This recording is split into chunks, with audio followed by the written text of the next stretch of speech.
É bem verdade que os irmãos hão de convir.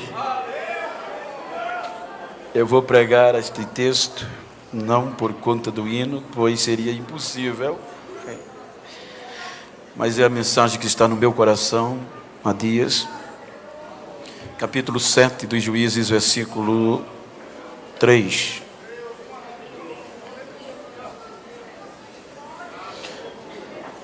O texto foi cantado, mas eu quero ler.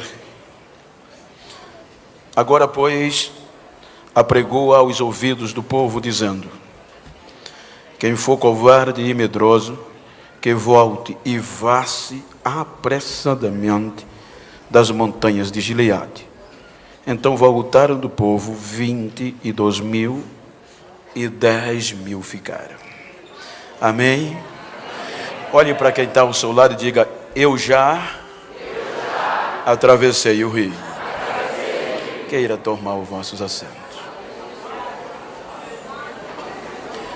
Queridos, e eu gostaria de tomar por base esse texto para falar-lhes sobre já atravessei o rio. Quando nós observamos o texto e entramos no contexto, os irmãos vão ver que a proposta temática vossa é de um salmo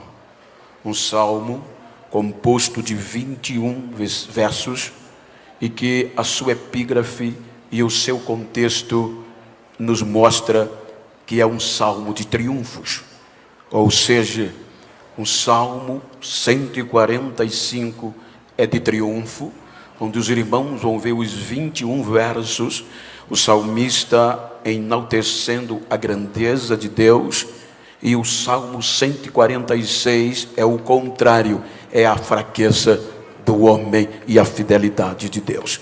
Então, com base nisso, eu quero falar-lhes sobre um legado de triunfos. E quando nós observamos o contexto, os irmãos hão de convir que o livro dos Juízes, ele nos traz a história de 300 anos caótico de uma anarquia. Cerca de 300 anos, onde o povo não tinha líder, o povo não tinha governo. Então, o que prevalecia era o regime da anarquia. O povo fazia o que queria. E para entendermos isto, os irmãos hão de convir que quando nós lemos o primeiro capítulo de Juízes, é de conquista, é de triunfo, mas o último capítulo do livro de Josué, ele mostra aonde está o legado. Vejam que o capítulo 24 do livro de Josué é quando o povo já adentra na terra prometida.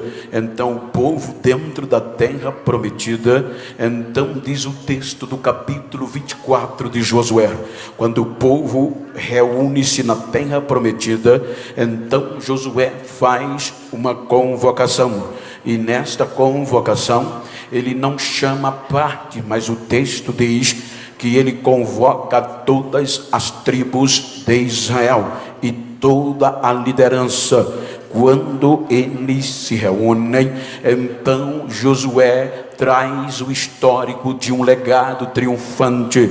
Vejam que quando o povo está reunido, Josué começa a falar: assim diz o Senhor, os vossos pais antigamente habitavam além do rio, do outro lado do rio, e serviam a deuses estranhos.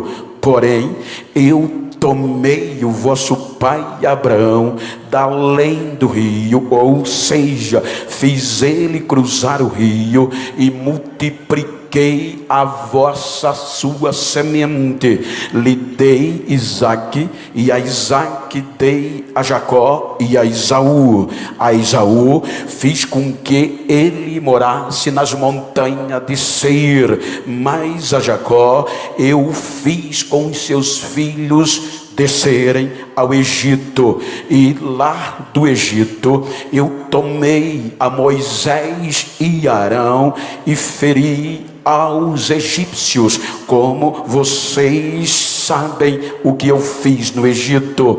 Contanto, os egípcios perseguiram vocês até o Mar Vermelho, com cavalos e cavaleiros. Então eu abri o mar e joguei os egípcios dentro do mar, e vocês sabem disso. Josué estava passando o legado triunfante para uma nova geração, porque o contexto legado é uma ação ou missão a fazer para uma geração seguinte. Ele diz: então todos os egípcios foram submergidos pelas águas. Então por muitos anos caminhei com vocês no deserto.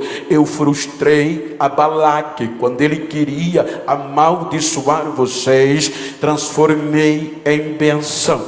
Chegaram também os jebuseus, os heteus e outros teus por aí, e eu livrei vocês, dando-lhes veripões e tirando-lhes diante de vós. Porém, hoje eu tomei Josué e dei-lhes a esta terra que vocês não trabalharam, dei as cidades que vocês não edificaram. Então eu quero, disse Josué, que vocês decidam que vão largar o Deus dos vossos pais da além do rio e sirvam ao Senhor com sinceridade. Porém, se vos parecer mal servir ao Senhor, eu e a minha casa serviremos ao Senhor Deus de Israel. Então a Bíblia diz que, com base neste legado triunfante, Josué mostrou ao povo. O povo termina o livro dos Juízes em uma aliança unânime, dizendo: prometemos ser fiel ao nosso Deus que nos tirou da casa da servidão. Quando a gente adentra no livro dos Juízes, vejam que o povo vai conquistar. A epígrafe do capítulo 1 é de triunfo, é de conquista. Porém, quando começamos o capítulo 2, a infidelidade vem. O povo se torna infiel a Deus. Então o capítulo 2 vai escrevendo uma história de esquecimento. A Bíblia diz que o povo serviu a Deus enquanto Josué viveu. Morrendo Josué e os anciões, então vem o versículo 10 do capítulo 2, dizendo que levantou uma nova geração que não conhecia a Deus nem os seus milagres. Portanto, esta nova geração foi engotada pela pressão dos cananeus. Vejam que na ótica da lei, na ótica da tradição, na ótica da escrita, era impossível esta nova geração não conhecer a Deus, porque o legado era passado. Por isso que posteriormente o salmista escreve: uma geração louvará e contará a outra geração os teus feitos. Então, na tradição de Hebreia, diz que o pai tinha que passar para o filho quem era Deus e os seus feitos. O legado era passado de geração a geração, e era um legado de triunfo. Então esta geração sabia quem era Deus e o legado, mas engodada pelo contexto da tradição cananeia, abandonaram o legado e a tradição, pois todo este legado de triunfo, pode observar, começou da além do rio, quando eles atravessaram o rio. Por isso que o Novo Testamento começa depois que o povo atravessou o rio. A tradição de Noé e de Abraão, de Adão, ficou para trás. Mateus diz: geração de Jesus Cristo, filho de Davi, filho de Abraão. Então, a partir que o Abraão cruzou o rio, a derrota é inconcebível. Então, esta geração não fez caso do legado deixado por uma geração anterior. E o que esta nova geração faz?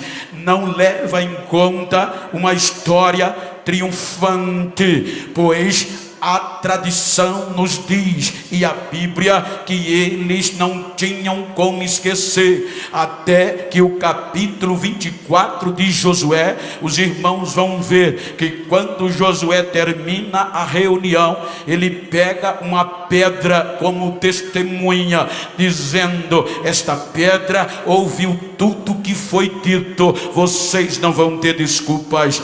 Quando olhamos para o texto bíblico, esta geração tinha memorial. O capítulo 4 do livro de Josué diz que quando todo o povo cruzou o Jordão, então Deus não fechou o Jordão continuou aberto, porque Deus queria deixar um legado, um memorial.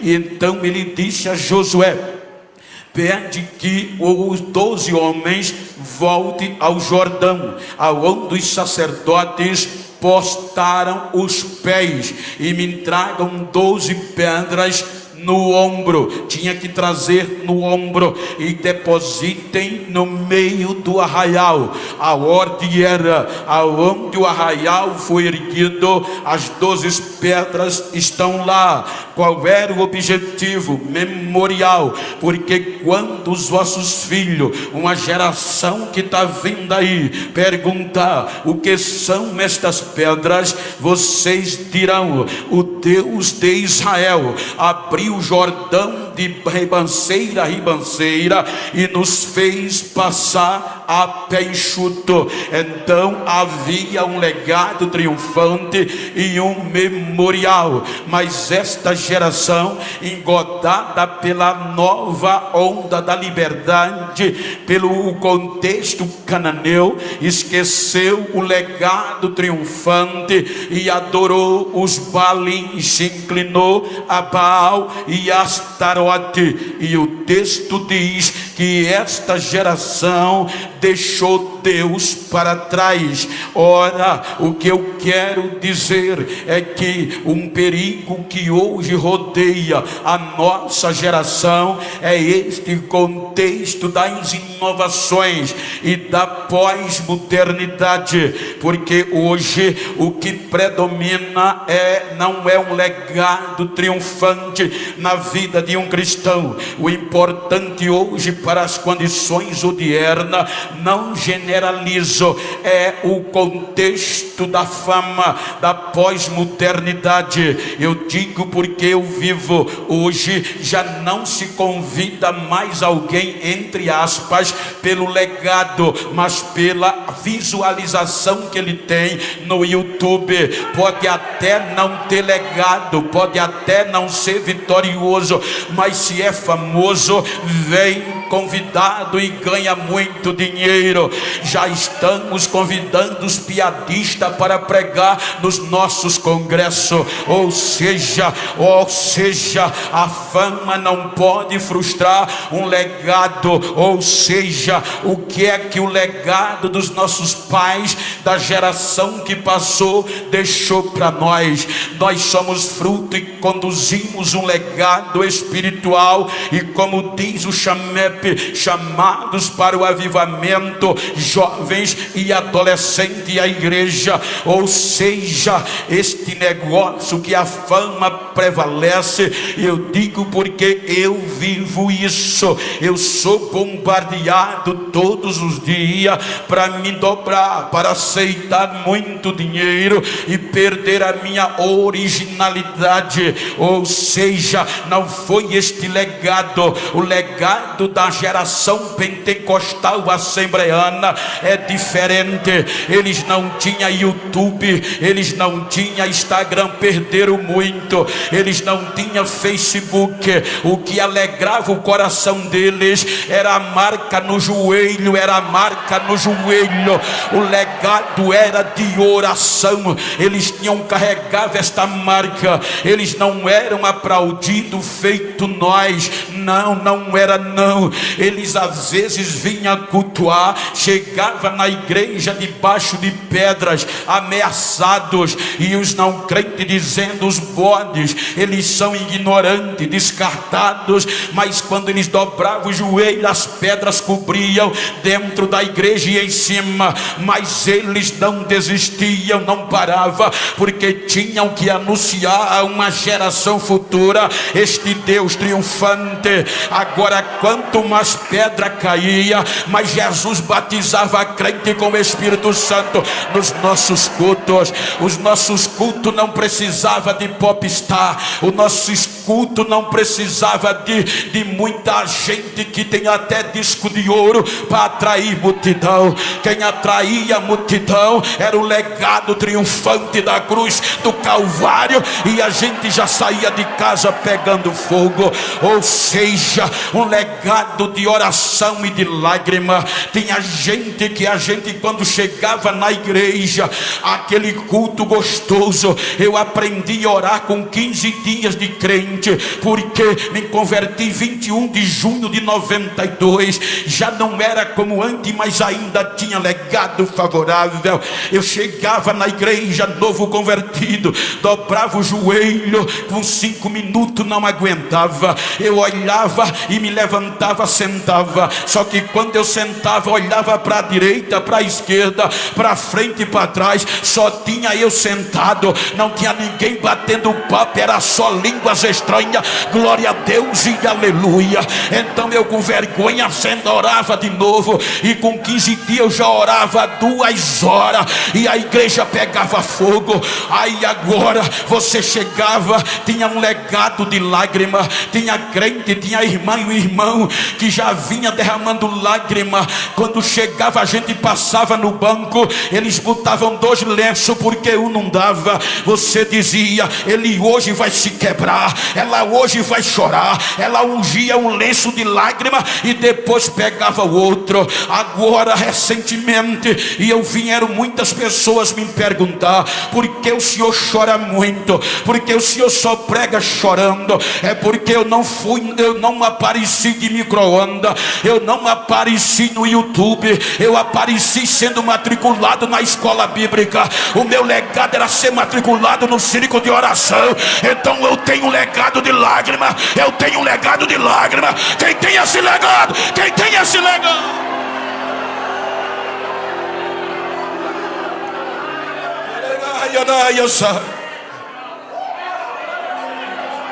Agora olha como eram os nossos cultos.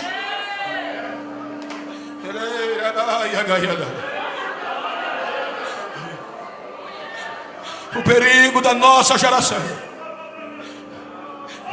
é que a gente não espalhe com as mãos um legado que os nossos pais conquistaram de joelhos.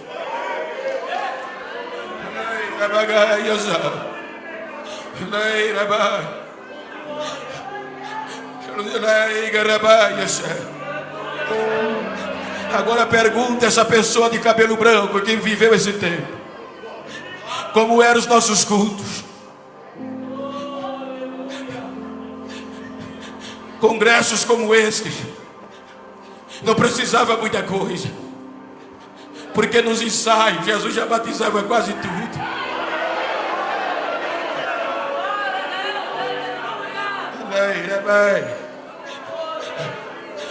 As pessoas corriam e vinham aceitar Jesus, e não tinha ninguém com disco de ouro, nem com muita visualização. Só precisava a igreja cantar: foi na cruz, onde um dia eu.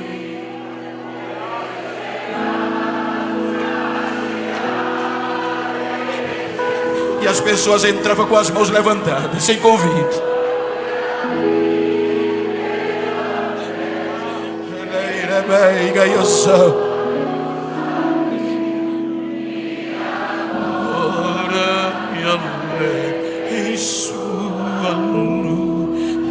Esse era o legado que foi deixado para nós. Leira de avivamento, um legado triunfante. Então, o que é que acontece? Estamos vivendo dias, eu não tenho nada contra, mas é uma realidade. O legado que foi deixado para a gente não foi esse. Estamos vendo hoje muitas fumaças nos nossos púlpitos, artificiais. Estamos vendo hoje muito jogo de luz para enfeitar o ambiente. Eu tenho pregado em lugares que o pregador já é proibido falar línguas estranhas. O cantor já é proibido falar línguas estranhas, para não escandalizar quem não é crente. Mas o legado que foi deixado para a gente não era assim. Quanto mais Pentecoste, mais alma se convertia. Mas esta noite eu estou trazendo a história de um legado, e eu tenho certeza que eu estou pregando no Chamep. E o Chamep a gente ainda pode falar línguas estranhas, a gente ainda pode profetizar, porque esta igreja ainda guarda o legado. Se pode, deixa eu ouvir. Se pode.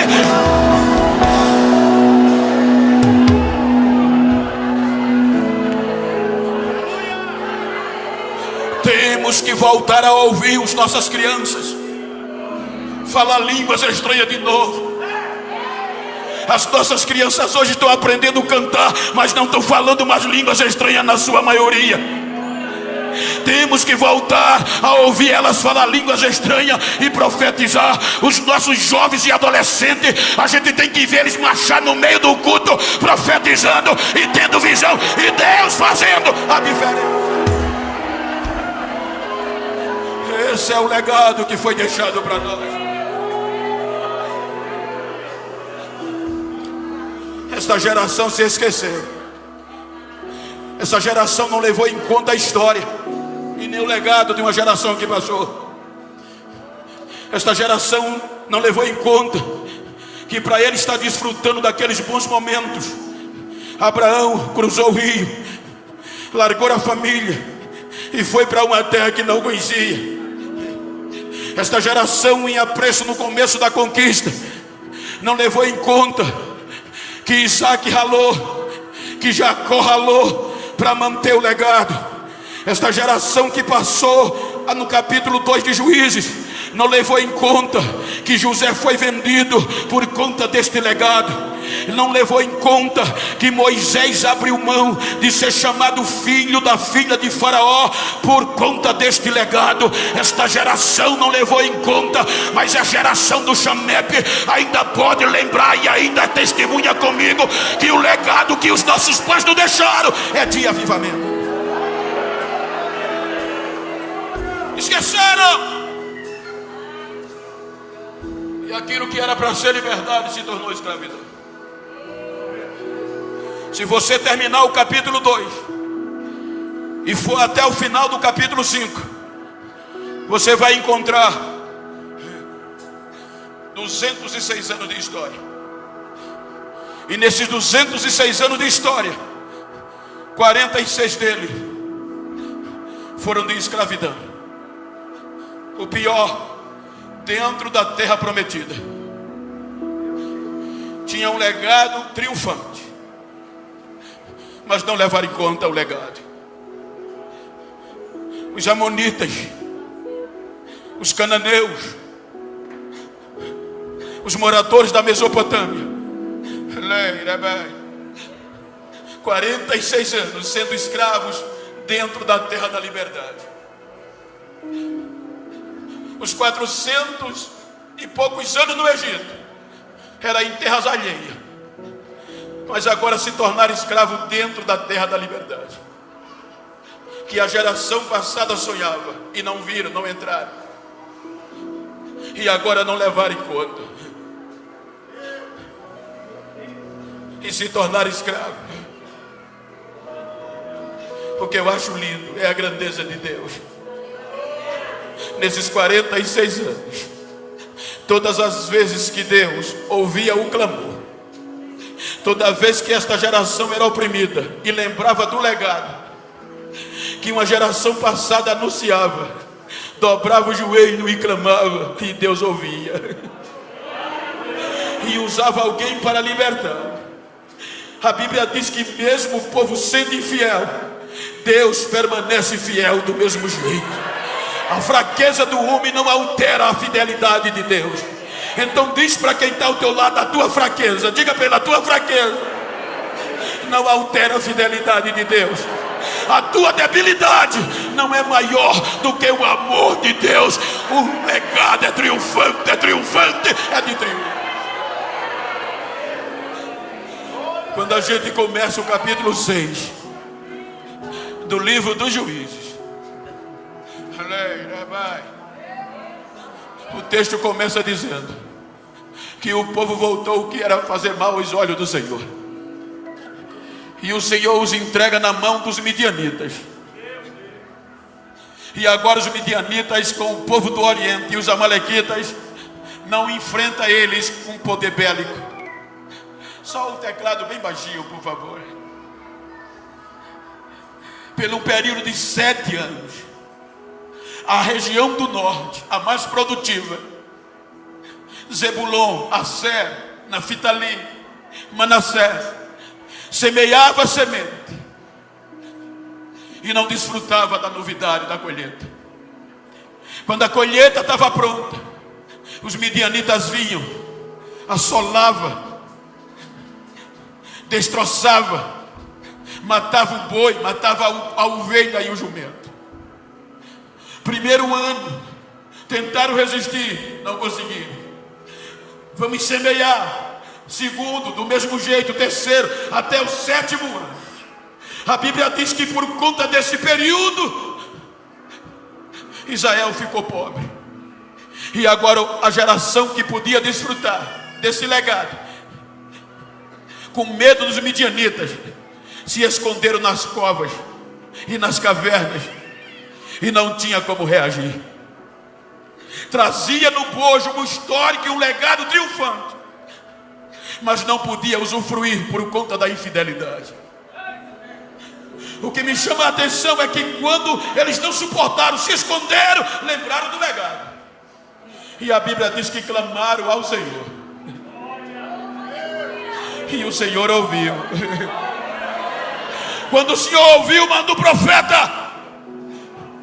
E o profeta diz: eu fiz vocês subir da terra do Egito,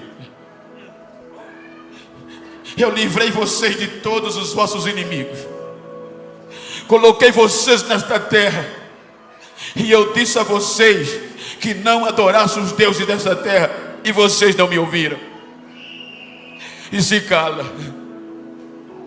O que me chamou mais a atenção é que no meio da crise, quando aparentemente tudo estava destruído, tinha um jovem que ainda tinha semente para o ano seguinte. Mas como não pode, a maioria tudo escondida, se rendendo, tinha um jovem que não se rendeu. Enquanto os midianitas assolavam, ele ia lá, colhia o seu trigo, não podia malhar na eira, mas levava para o lagar. Isso era improvável na época. Ainda tinha semente para o ano que vinha. Aí quando esta geração desviada clama, aí Deus não vai nas covas. Veja que Deus não vai na caverna. A Bíblia diz que o anjo vai na região de Joás e senta debaixo de um pé de carvalho. E alguns metros depois daquele pé de árvore tinha um lagar, lugar de pisar uva, mas tinha um jovem doido ainda malhando o trigo aonde ninguém esperava. geração do lagar é aquela que não se rende. A geração do lagar é aquela que no meio da crise ainda tem semente. A geração do lagar é aquela que no meio da crise ainda fala línguas estranhas e ainda pipoca no poder de Deus. Quem é da geração do lagar? Quem é da geração do lagar? Quem é da geração do lagar? O feito deste jovem foi tão contundente que o anjo se assusta.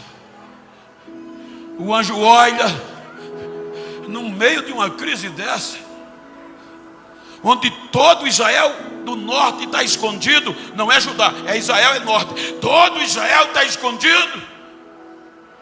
E esse jovem tem semente. Ele foi tão impactado que gritou de lá: varão valente, o Senhor é contigo. Varão valente, o Senhor é contigo. Ele olhou e disse: ah, meu Senhor, se o Senhor é comigo ou conosco, por que sobreveio esse mal sobre nós? Olha outra evidência do legado. Aí ele diz ao anjo: o que foi feito com os milagres que os nossos pais nos contaram, dizendo que Deus fez quando nos tirou do Egito? Ele nos esqueceu. Ele sabia o legado, mas não queria viver. Quem não lembra? O meu pastor tinha calo na testa de tanto orar. Muitas irmãs e irmãos tinha pereba no joelho. Quem de nós não sabe disso? Mas hoje a gente não está orando como devia.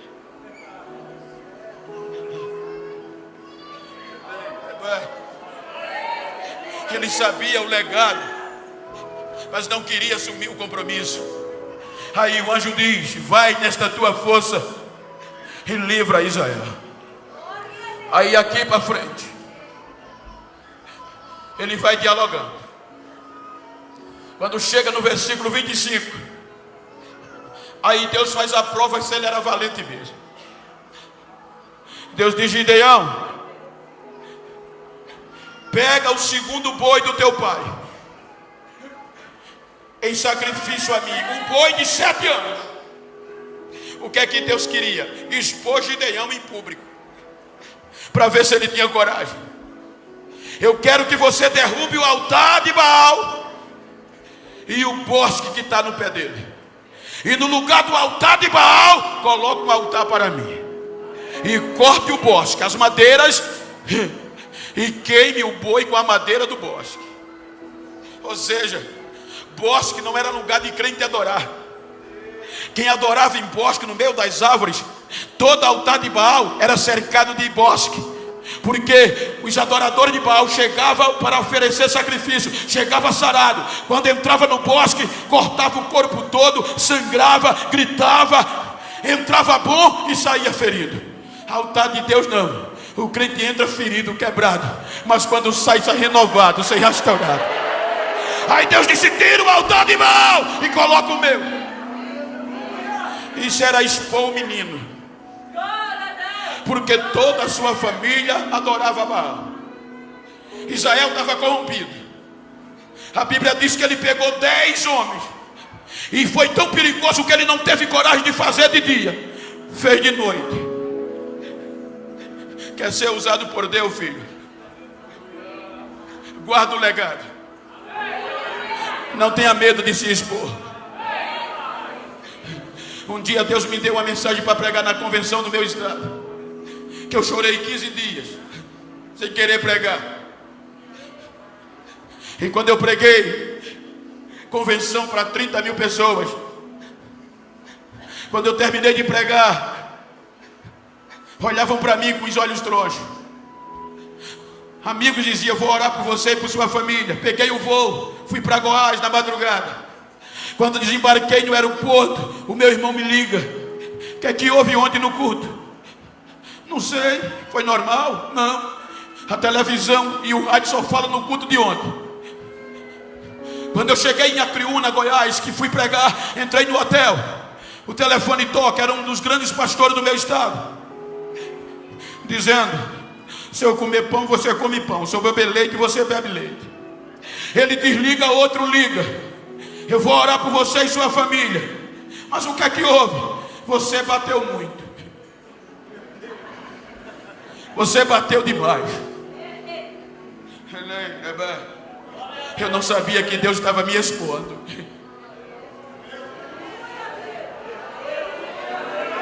Na minha terra. Quando eu voltei na segunda-feira, uma das pessoas mais importantes foi para o culto, não entrou, porque eu estava no culto. Disse: o Bento está aí, eu não entro. E é meu amigo. O meu pastor silenciou.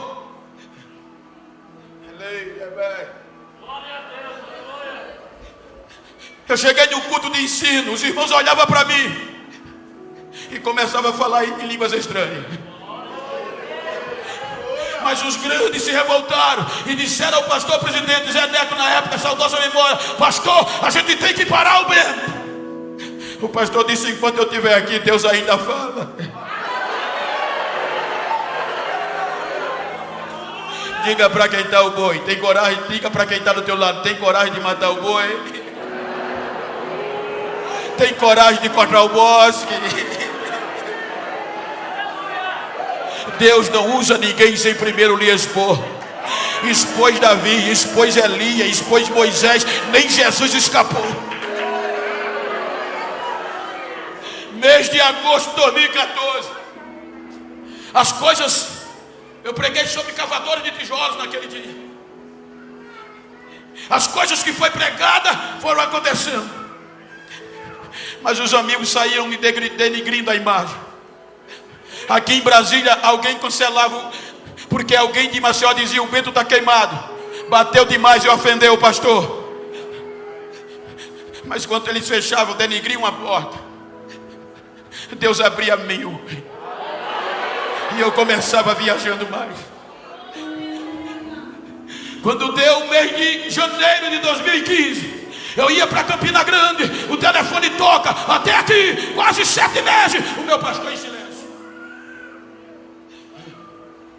Eu ia para Campina Grande, pegar com o pastor Daniel.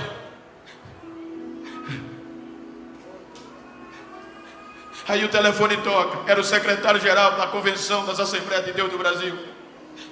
Genival, parei o carro, nunca nem tinha falado com ele. É o Genival, encostei o carro. O seu nome foi citado na reunião geral. O que é que houve?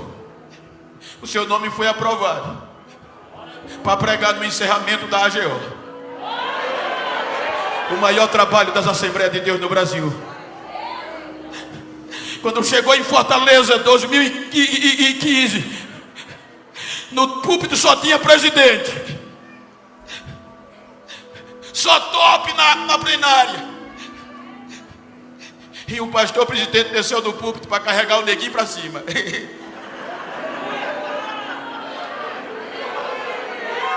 Quem criticava estava todo embaixo e o negrinho em cima, dando glória a Deus e pregando. Diga para quem está ao seu lado: eu já atravessei o rio. O meu legado não é de perdedor, é de triunfo.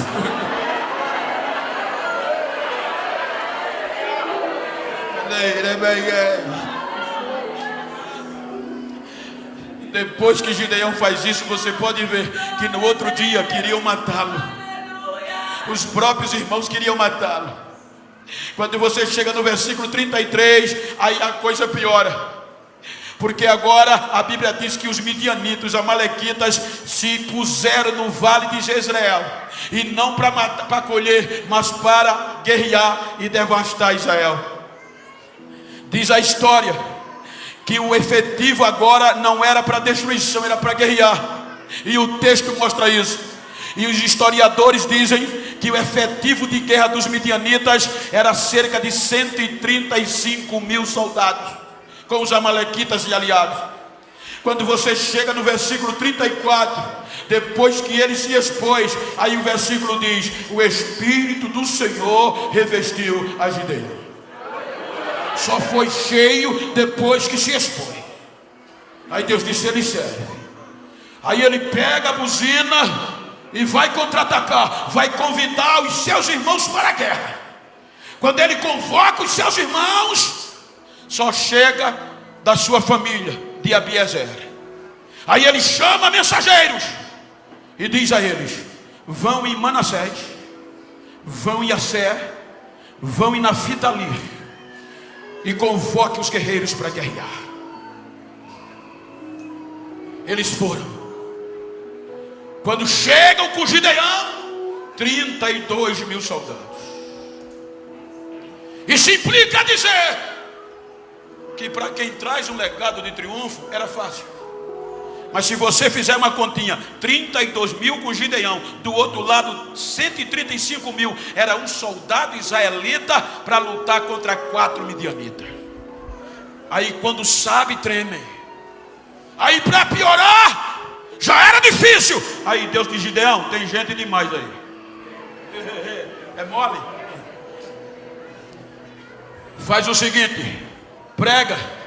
Quem tiver com medo, quem for covarde, pode voltar depressa. No primeiro grito, 22 mil soldados voltaram. Só ficaram 10 mil. Aí Deus diz: agora era 1 contra 13 e meio.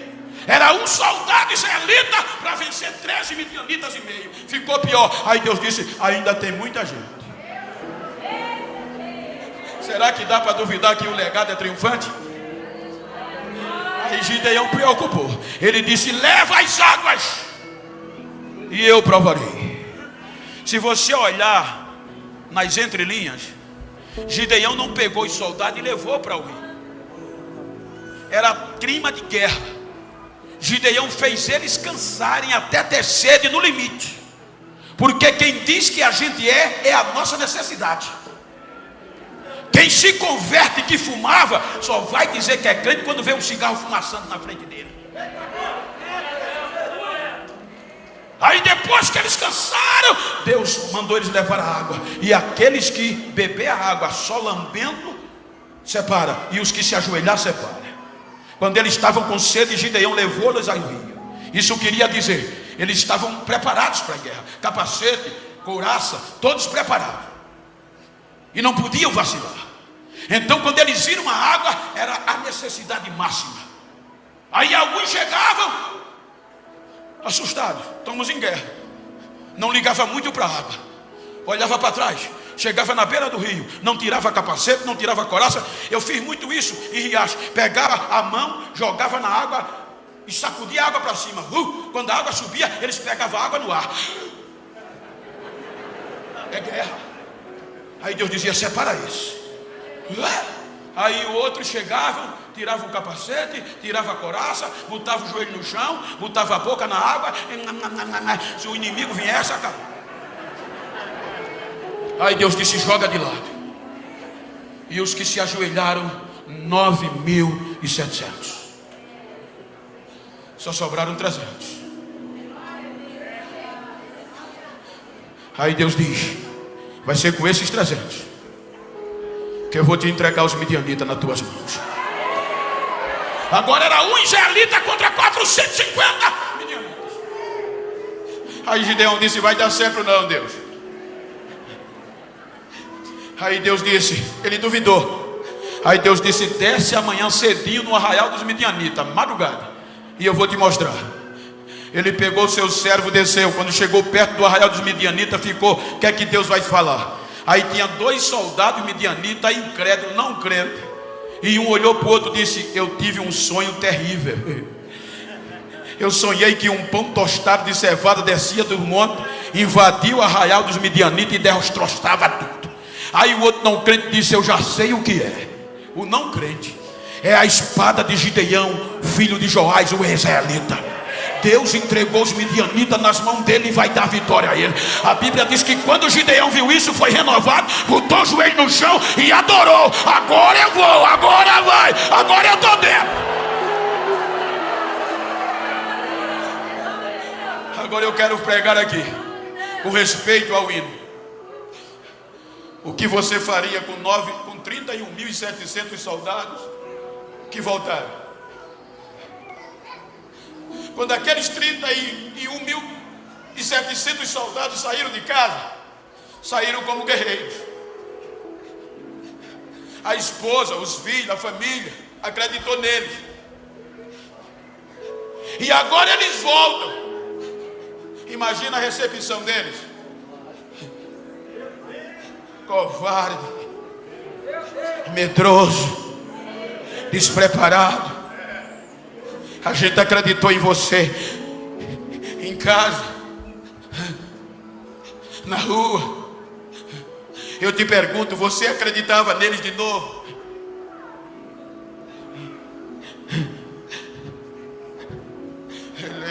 O capítulo 6 dos Juízes, versículo 35, diz que eles foram convocados como guerreiros.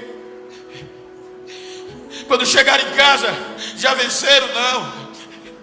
Era muito perigoso, era 1 para 13. Então a gente afrouxou. Amarelei. Que reputação eles tinham agora. Se a mulher dele fosse nordestina, sem dúvida, se fosse mais ou menos paraibana ou alagoana, ela tinha dito: o que foi que houve, meu amor? Eu afrouxei. Ela tinha dito: você é um banana.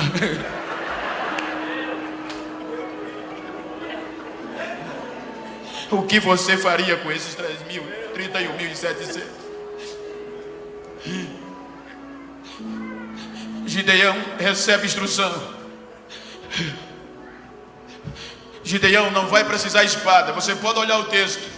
Só vou precisar de uma buzina e um cântaro vazio com tocha de fogo dentro. Mas Senhor, faça isso. Quando eu der a ordem, toque a buzina e quebra o cântaro. A Bíblia diz que ele instruiu os 300 para fazer o mesmo. O que eu acho lindo é que a Bíblia diz que quando ele cercou o arraial, Wesley, ele pôs o pé, plantou o pé.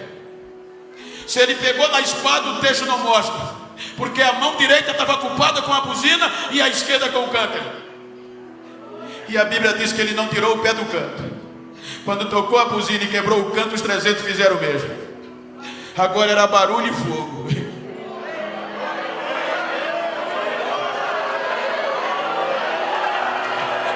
O legado voltou, barulho e fogo.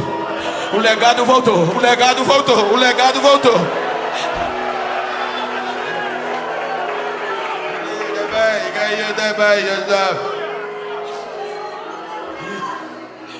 A Bíblia diz que os midianitas se acordaram assustados.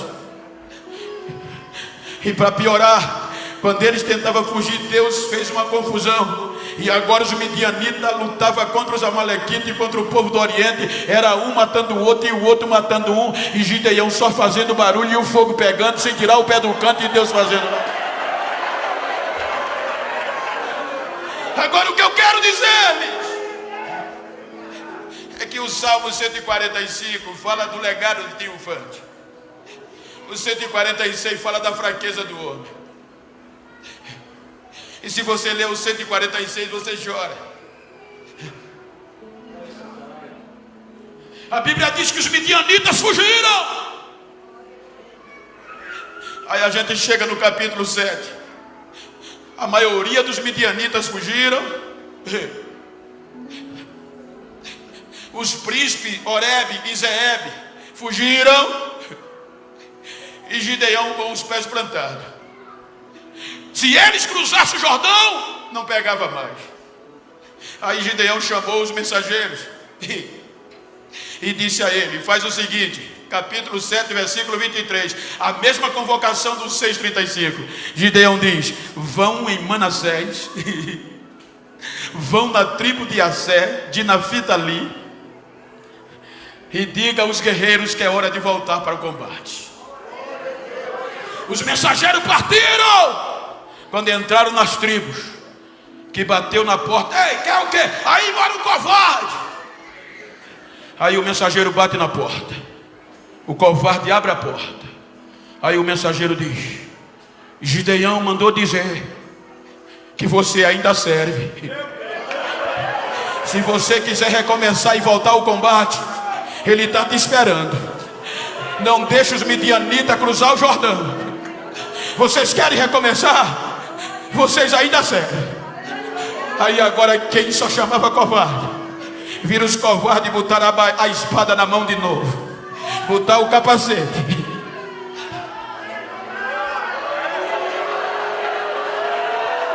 A Bíblia diz que eles tomaram conta do Jordão, juntaram-se com os efraimitas, e quando os midianitas vinham, foram eles, gente, que lutaram.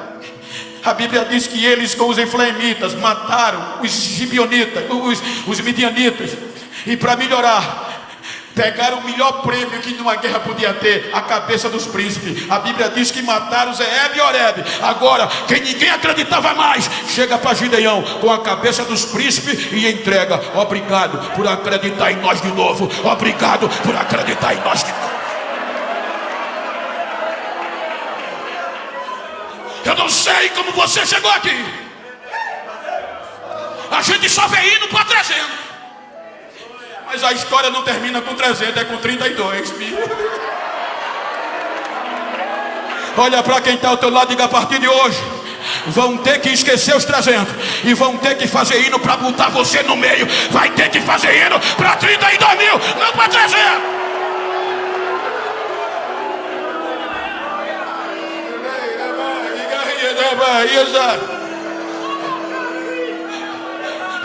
O seu legado é triunfante.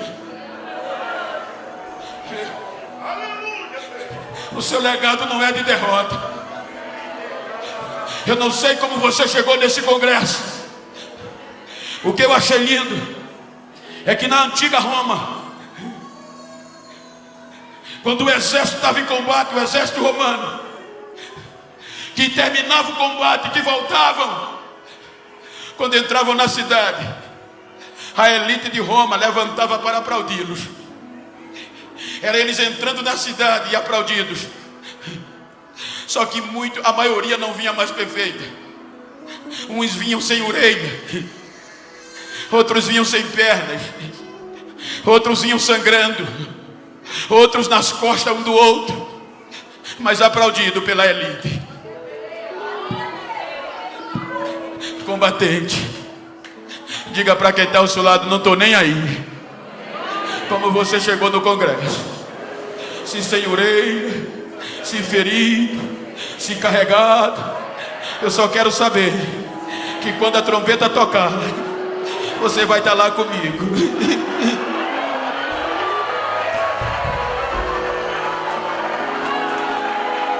O nosso legado é de vitória. Eu já disse isso, mas é uma experiência minha.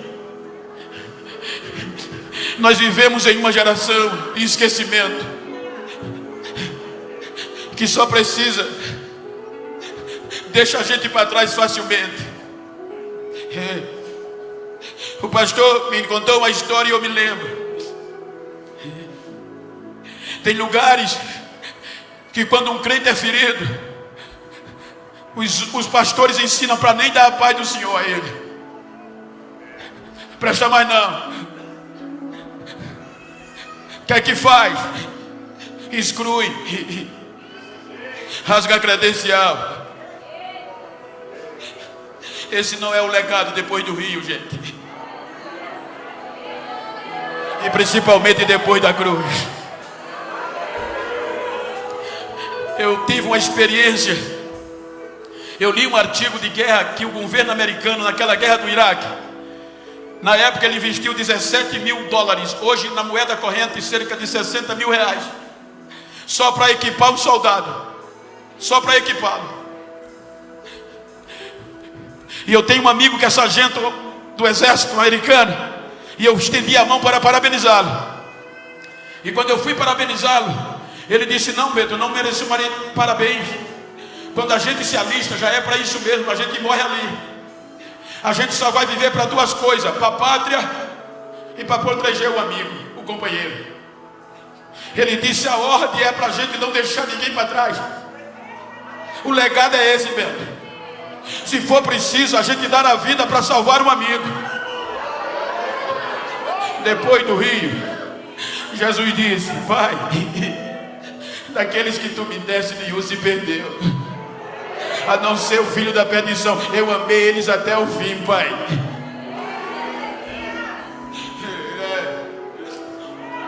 Ele disse: Bento, me ajuda aqui, Wesley, com todo respeito. Ele disse: Bento, tem hora que a gente está em combate, Bento, e tem hora que dá vontade de desertar.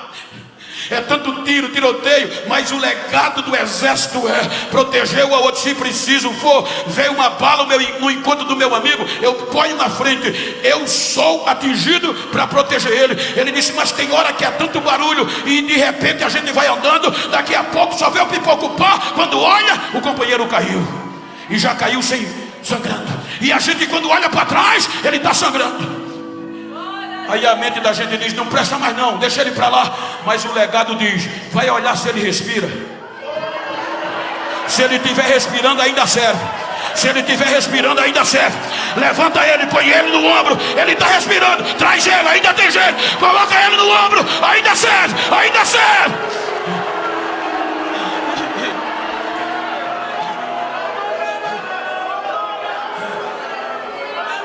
Olha para quem está ao teu lado, diga: se depender de mim, você não vai ficar para trás.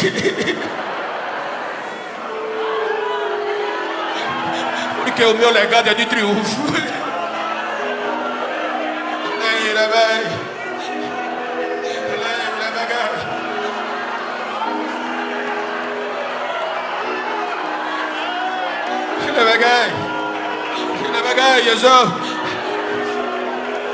Vocês já ouviram, mas me pediram.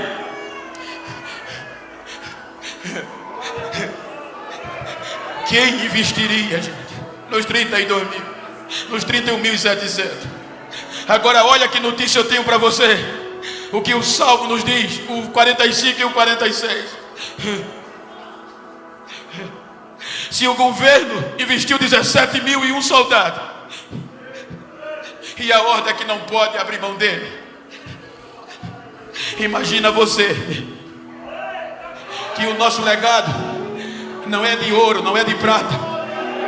Nós não fomos investidos por prata, nem por ouro, nem por dólar. O que Deus investiu foi o sangue de Jesus. Você acha que Ele vai deixar você? Você acha que Ele vai desistir de você?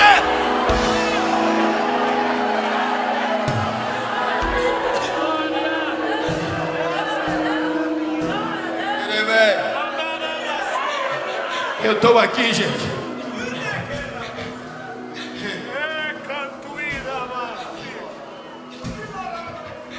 Pão preto está no púlpito do chamego. Não é por causa do YouTube. Quantas vezes olharam para mim e diziam que eu não valia o que comia. Esse negro não vale o que come. E chegou um crente e disse: tem alguém que acredita em você? Eu disse: mas eu tenho muitos defeitos. Ele é especialista em quem tem defeito, mas ninguém acredita em mim. Ele gosta de investir em quem ninguém acredita mais.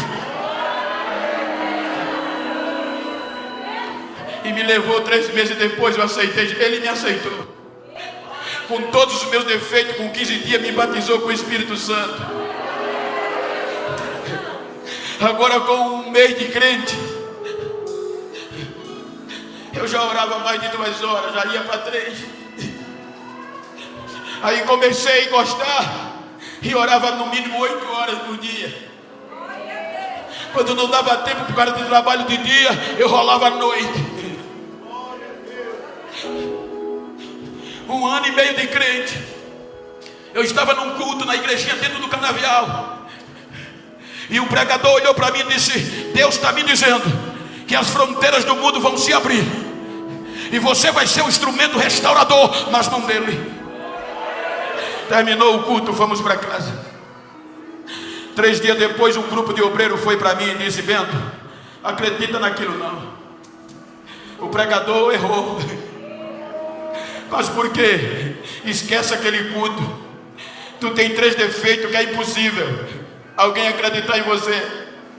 Quais são? Você é pobre, analfabeto, e para piorar você é preto. Vai muito longe não, Bento. 92 a 93 Eu disse, eu vou desistir. Se no mundo eu não presto e aqui também, resolvi desistir. Fui orar meia hora para nunca mais entrar numa igreja. Quando eu dobrei o joelho, o Espírito Santo, meia hora, não deixou me levantar. Tinha um peso no meu ombro e uma voz no meu ouvido dizendo: eu não desisto de você. Hoje eu vou mostrar a você o que eu sou capaz de fazer. 4 horas da tarde eu me levanto. Quando eu vou para casa, eu não chego em casa porque o mensageiro diz: a tua filha de 9 anos foi para o posto de saúde. Quando eu cheguei no posto, o médico disse: já morreu. Prepara o funeral.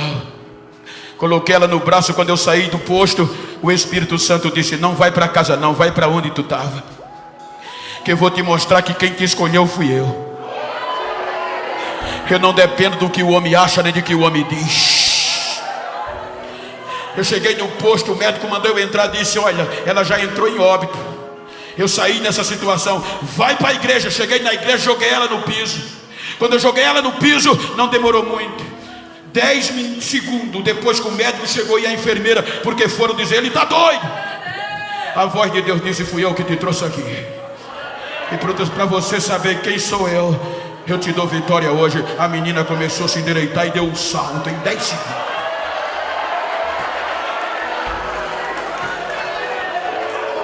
A minha fé foi renovada. A promessa está de pé. 95 eu disse: agora vai. 96 continuava na cana.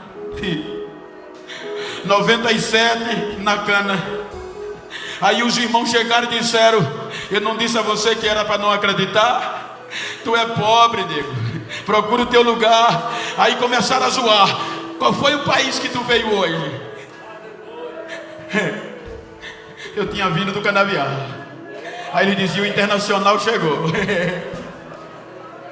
15 anos vivendo o legado dos meus pais. 15 anos esperando nesse legado, é de vitória. 2009 eu recebo o telefonema. Era o secretário-geral da convenção de meu estado. Genival, pois não, daqui a 3 meses, junho, julho, a convenção, em agosto é a convenção. E o pastor presidente mandou eu ligar: você vai ser um pregador da noite. Eu dentro da cama. Eu nunca tinha ouvido nem falar no secretário. Desligou e não disse mais nada. No mês de julho, os outdoor na BR 104, 101, a internet. Aí os doutores foram para ele dizer: o senhor vai colocar aquele nego para pregar? Porque no outdoor era o pastor presidente, só tinha gente top. Pastor presidente da convenção tal, pastor Josué Brandão, só top. Pastor Messias, pastor tal. No meio dos top tinha uma carinha preta lá.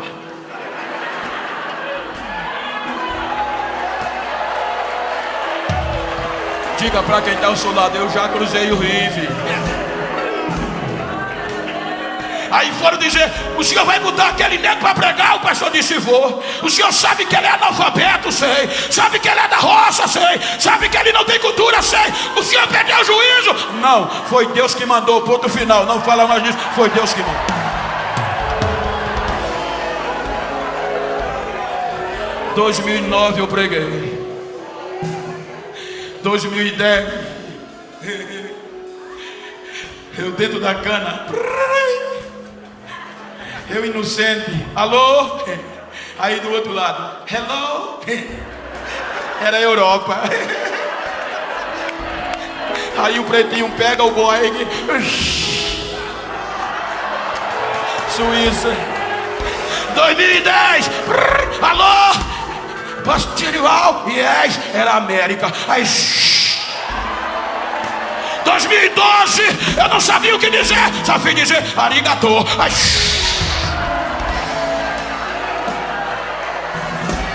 legado. Eu estou dizendo isso porque estou pregando para uma geração que tem que preservar esse legado.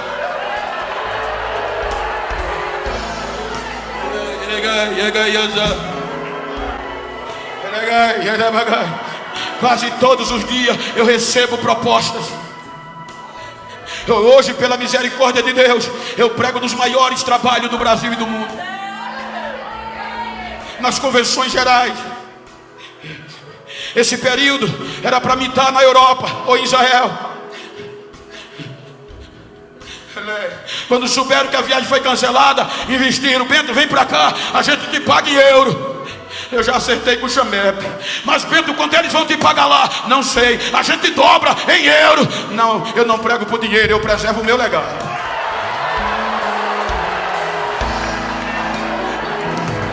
Tem muitas vezes que eu estou pregando para 50, 60 mil pessoas, e quando eu puxo a rede, vem multidões, e Jesus começa a batizar. Quando eu entrego o microfone, o pastor bate nas minhas costas e diz: você é o cara. E como o coração do homem é enganoso, às vezes eu penso que sou. Aí volto para casa todo fofo. Quando eu chego em casa, a minha esposa: como foi o culto, filho? Como eu disse hoje, ontem foi 65 almas, filho. Ela disse: glória a Deus, mas já vai na geladeira. Quando eu chego, que digo, ela já vai na geladeira, pega uma baciazinha cheia de gomo de cana gelado, bota na mesa e eu meto o dedo para chupar cana. Enquanto eu estou chupando cana, o Espírito Santo diz: para você não esquecer de onde veio, quem faz sou eu, a glória é minha, quem faz sou eu, é legado.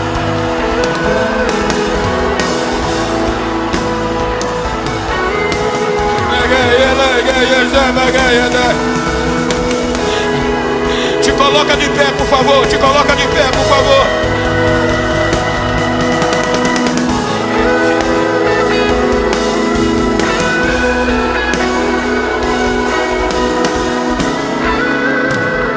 Faz um favor. Se você está perto de um crente do mesmo sexo, ou de uma pessoa íntima, mesmo sem ser crente, vira para ela aí, vira para ela. Pastor Luiz, com todo respeito eclesiástico, olha para ela assim como eu estou com o pastor. Olha para mim não, e diga para ela: estou nem aí, quero nem saber como você chegou nesse congresso, quero saber como você vai sair. Diga a ele: eu estou com dó de quem não acreditava em mim, de quem não me botou na história dos 32. Diga: eu vou sair renovado.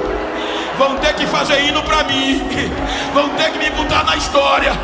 Diga para ele: me faz um favor, a partir de amanhã, se tu encontrar alguém que não acreditava em mim, dá um recado a ele: eu faço parte da história, eu tenho legado, eu tenho legado, eu tenho legado, eu tenho legado, eu tenho legado.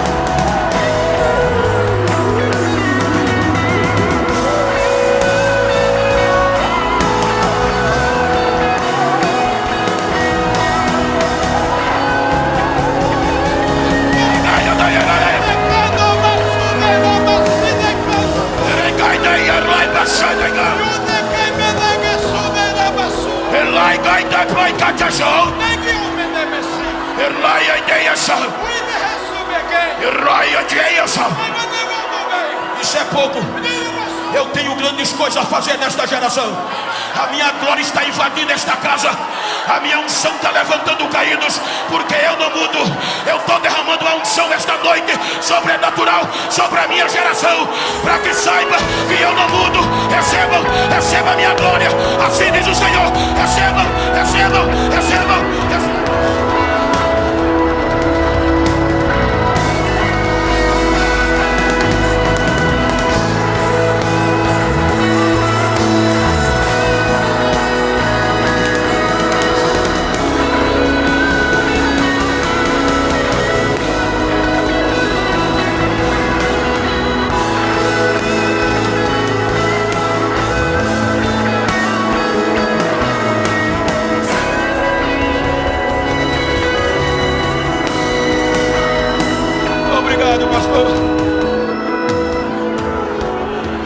Eu não desisti.